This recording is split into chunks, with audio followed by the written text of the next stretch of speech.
Okay, so now we are reading again. There is a topic of protection of women. So it is basically all related to women. So here, protection of women from domestic violence under PWDVA. That is Protection of Women from Domestic Violence Act.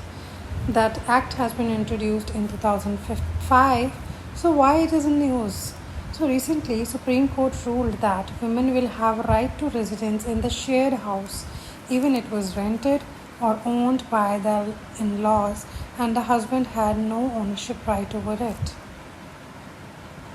Means, what they wants to say here, Supreme Court, that women will have a right, even son doesn't have any right. That in-laws have the right in their house, but the women have the right to reside in such place. Okay, the right to residence in the shared house. Okay, if it is a rented house, then he also have a right, and also it is owned by the son-in-law, and the husband had no ownership right over it. Means husband is not the owner of that property, even though women have a right to reside at that place. So what is here they want to say that the Protection of Women from Domestic Violence Act 2005. So it is basically a civil law which focuses on relief given to aggrieved women, such as compensation, protection, right to residence in the shared household, there are etc.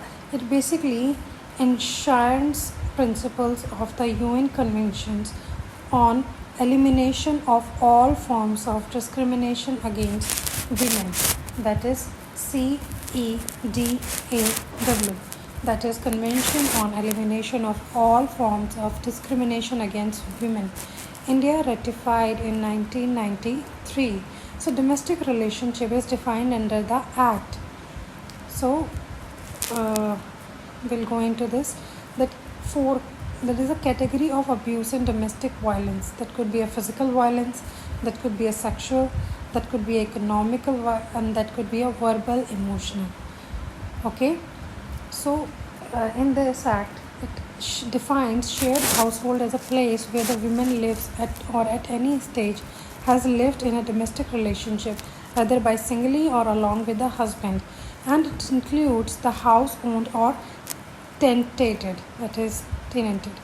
Okay, so act excludes abuse pertaining to martial rape.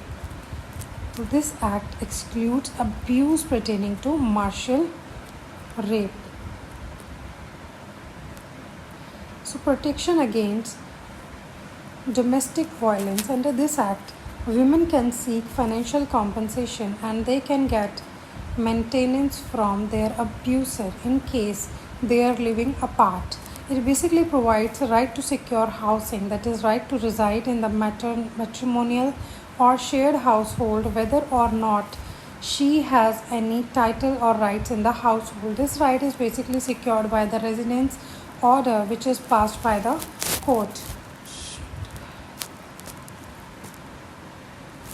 Okay, so a magistrate can pass a protection order against the act under this act to ensure the abuser doesn't contact or get closer to the survivor.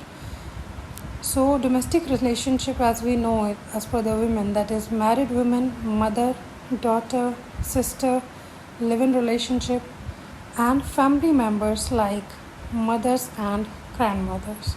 So domestic relationship can be this. So domestic relationship is this. So all these things are included in this act. So magistrate can pass order under this act and ensure that abuser doesn't contact or to get close to the survivor. Punishment is 1 year maximum imprisonment and 20,000 each or both to the offenders. Okay, there is a punishment of 1 year can be done and imprisonment and 20,000 rupees each or both to the offender.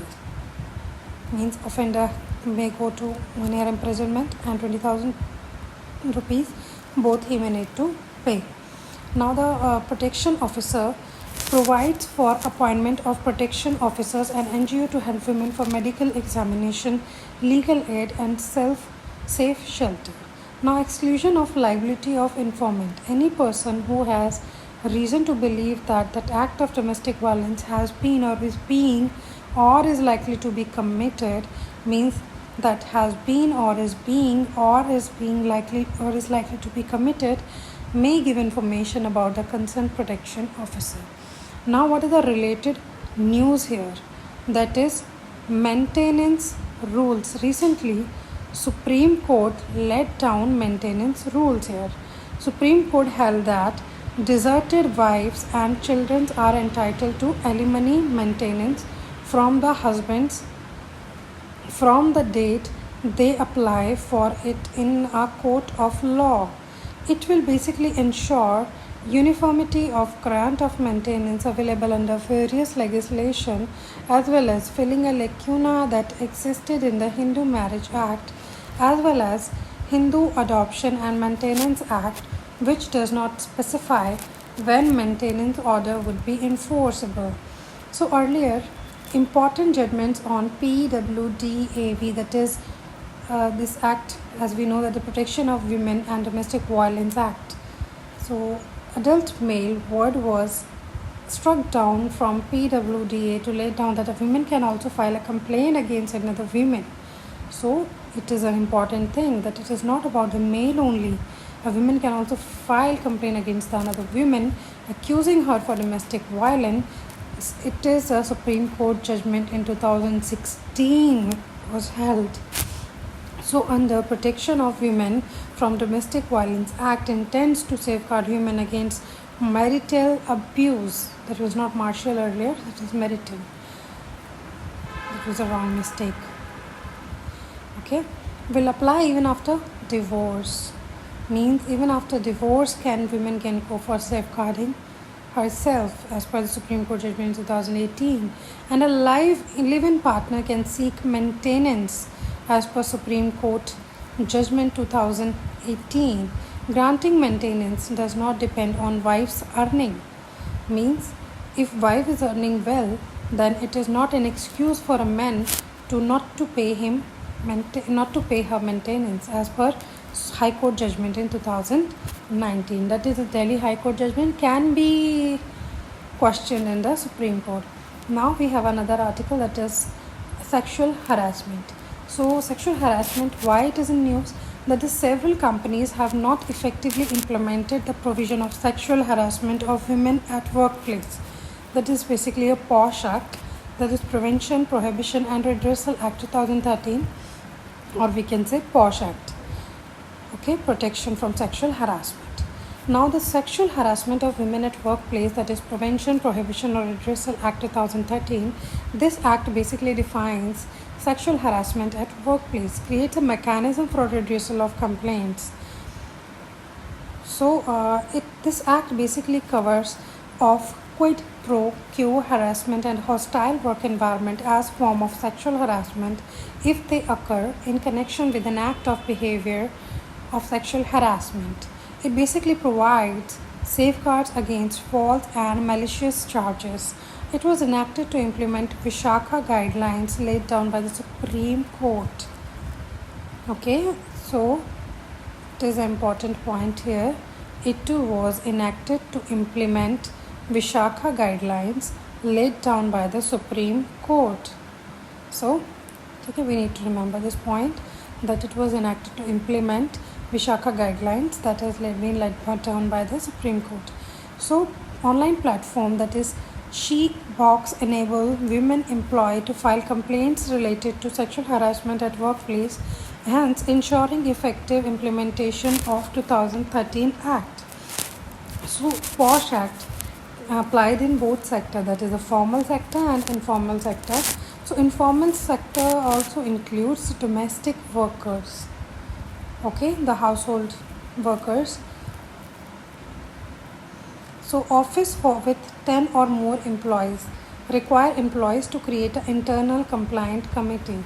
So if there is a 10 or more employees, then there has to be a internal complaint committee An internal complaint committee has power of civil court.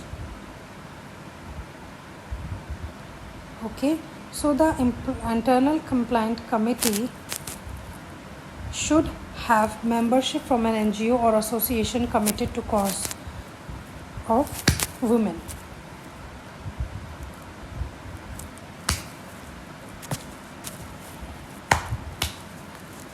So local committee in each district